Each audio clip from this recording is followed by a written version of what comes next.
Hi, it's Allie with Coffee Gear and Pat, and today we're doing our roast of the month for February. Pat, do you want to talk a little bit about what we're brewing? Yeah, so today we're brewing Methodical's Ethiopia Nano Challa. Is that how you say it? I think so.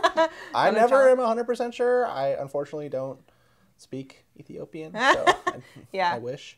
But yeah, it's a really, really tasty coffee that has kind of restored my faith in Ethiopian coffee a little bit recently. Yeah. I was kind of out of the game with Ethiopian coffees, had been looking at drinking mostly like Colombian and Peruvian recently, just because we had a lot of really good Ethiopians in a row last year, so I kind of got a little burned out. This one's a little bit different and really struck me when we tasted it to decide whether we were going to bring it in or not. So yeah, I haven't had it before, but it says it's got notes of what, sweet lemon and tangerine? Yeah, so it does have kind of a citrusy thing going on, but it's a little more sweet than citrus, and it has like a kind of very like that bright acidity kind of thing happening. But it's also mixed with traditional Ethiopian flavors. So there's some berry and chocolate there too. Yeah, interesting. Which is, all of it combined, it's surprisingly complex for how simple the notes are and how simple it sounds, which is what I found so impressive about it. It's also really, really drinkable, which I really love. And, you know, sometimes Ethiopian coffees can be a little bit more challenging. Whereas this one is definitely like super smooth and easy to enjoy. Is it kind of like light bodied as far as like, is that what makes it super drinkable? Yeah, but not ultra light either. You know, sometimes you get those like really light Ethiopian coffees that have a lot of berry note, but then also it's like a berry tea. Yeah. And that's a turnoff for some people. This one's much more, it's kind of like light medium in terms of its body and like balance. So that's kind of what I enjoyed about it. Yeah. And then did you, when you were prepping this and doing these, were you doing like pour over? Is that the way that you like it the most? Yeah, I think it's best as a pour over. I've had it as a drip brew as well, and it's fine. I don't know, it would take a really light touch to get a good espresso out of it, I think. Yeah. I think if you were like an experienced barista and you were used to working with single origins, then you could probably work it out, but I definitely recommend it as a pour over first. I haven't had it as a press though, so that might be an French interesting press, thing to try. Yeah. With all the oils added in, it always changes the complexity of it too. So I would be interested in that as well. But I mean, it looks super good, just like you brewing it up. I can see, you know, it's still pretty fresh and everything, which it's always a good indicator of like how much flavor it's going to have. The fresher your coffee is, the more it's going to hold on to all of that flavor. Yeah, absolutely. Especially when it comes to single origins, I feel like, you know, the older they get, the trail off kind of on that. The notes or like maybe those more nuanced stuff that you won't necessarily get. So it's nice to get a really nice fresh cup of coffee. Yeah. Do you have any like certain technique that you do for pour overs? Not really. My pour overs are pretty simple. I usually just do a bloom and then like 2 draws. I don't really, I don't, a lot of people will tell you that like it's better to develop the flavor more with more pours and stuff, but I am impatient, so I do it pretty simple. Totally. Yeah. And then do you have like how many grams in, how many grams out? So we're doing 20 grams in and 320 out right now. Okay. Just a simple 1:16 ratio.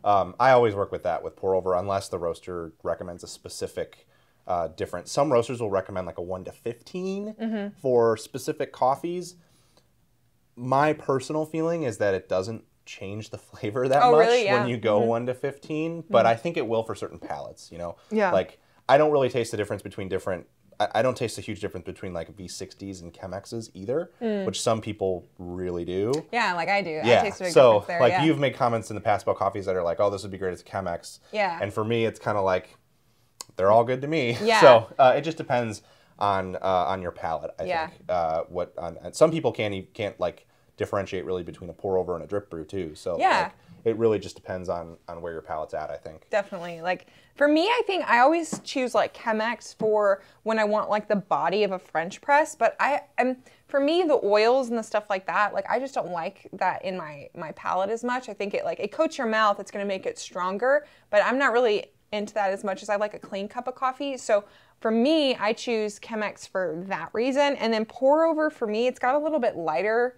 touch to it. It's a little bit more, it brings up more like floral notes and things like that for the way that it's working or something like that, like Definitely. the amount of time it spends with the coffee, right, is a little bit less to the water as far as that. So for me, I can tell a little bit, but it is still really similar. You know, you'll probably get really similar results. The biggest differentiator for me is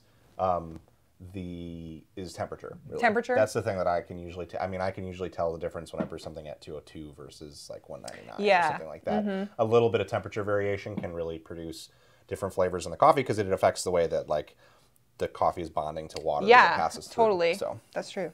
Yeah. Almost finished dripping here. I got a few more seconds. We did brew it. We did grind it on the Brew Pro grinder here right before we started the video. Looks like it might be a little fine, but we can work with that here. All right, so we're gonna pour some of this. Yeah.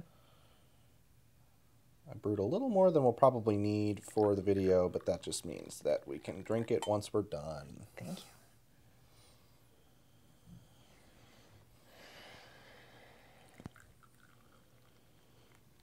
you. You know, they always say that like smell is like what, 40, 60% of taste? What do they say? Something like that. Something I don't know like what the percentage is. But smell is always like a huge part, so I always try to smell it first.